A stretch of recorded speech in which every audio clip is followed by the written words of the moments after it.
Kisah Kiai dan Santri, bagian 26. Keraton Laut Utara. Maaf Nyai, yang berkepala ikan, bertubuh manusia, juga sebaliknya itu bangsa jin atau bangsa manusia?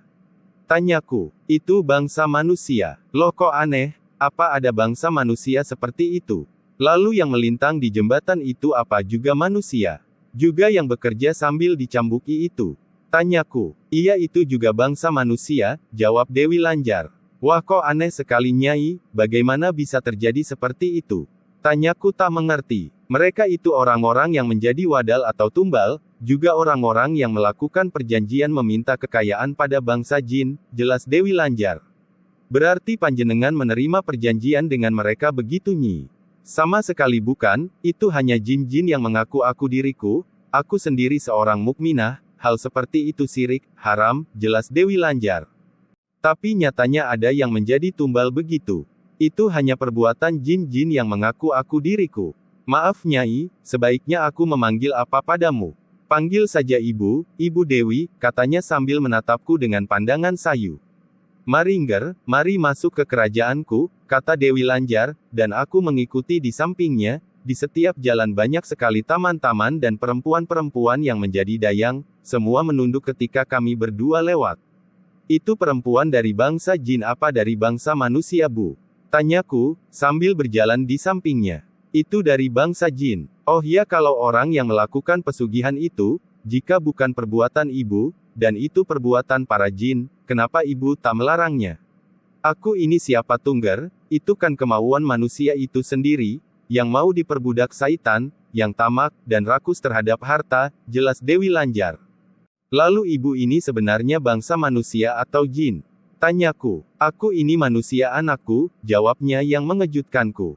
Loh kok bisa ibu sebagai manusia lalu menjadi orang yang menguasai laut dan membawahi para jin? Tanyaku heran, dan kami berdua duduk di sebuah meja dari kayu tai, yang mengkilap, di dalam ruangan yang indah dan megah, ramai dengan berbagai ornamen dan lukisan, dengan pencahayaan yang serasi, beberapa pelayan menatakan makanan. Rumah tempat Ananda ketemu denganku itulah rumah asliku, jelas Dewi Lanjar. Oh, lalu kok sampai ibu menjadi penguasa Laut Utara, bolehkah anak tahu ceritanya? Kataku berhati-hati bicara, Dewi Lanjar menerawang, seperti mengingat kenangan lama. Dulu aku ini seorang yang bersuami, tetapi aku tak mau dikumpuli suamiku, maka setiap malam dari maghrib sampai malam aku tak mau tidur dalam rumah, jadi selalu di luar rumah. Pada suatu malam aku didatangi perempuan, Wewe Gombel aku menyebutnya, dia mengajakku, sampai di alas roban, waktu itu zaman peralihan kekuasaan dari Pajang ke Mataram, sampai di tengah hutan, aku disuruh duduk bertapa di sebuah batu, aku pun menuruti, duduk bertapa di atas batu, sampai aku sendiri sudah tak tahu sudah berapa lama aku duduk di atas batu itu, dan Ibu Nyai Roro Kidul penguasa Laut Selatan mendatangiku, lalu mengangkatku sebagai anak angkatnya, dan menyerahiku kekuasaan Laut Utara, jelasnya. Beginilah nasibku, lalu apa ini tidak menyalahi kodrat manusia? Tanyaku. Walau seperti ini juga adalah sudah tertulis di takdir yang Allah yang Maha Kuasa jangan menanyakan kodrat manusia, ada hal-hal yang di luar jangkauan akal, hal itu terjadi, dan tidak menunggu akal agar percaya, baru hal itu terjadi, sekalipun akal tak percaya maka itu tetap terjadi. Memang ibu, saya di sini, di kerajaan ibu ini, saya juga tak percaya jika telah berada di sini, walau saya jelas-jelas berada di sini, tapi akal saya tetap menolak, karena keterbatasan akal saya, kataku yang memang tak percaya dengan apa yang aku alami. Kalau Angger mau, biar ku bantu berjuang, memperjuangkan agama, dan biar aku dukung dengan segenap bala tentaraku, dan segenap harta bendaku, kata Ibu Dewi, aku terdiam. Terlintas di pikiranku, ingat ketika Nabi Muhammad ditawari Allah, Gunung Uhud dan pasir tanah Mekah dijadikan emas, untuk memperjuangkan agama, tapi Nabi menolak, dan bagiku Nabi adalah sebaik-baiknya tauladan, tak ada tauladan yang melebihi Nabi.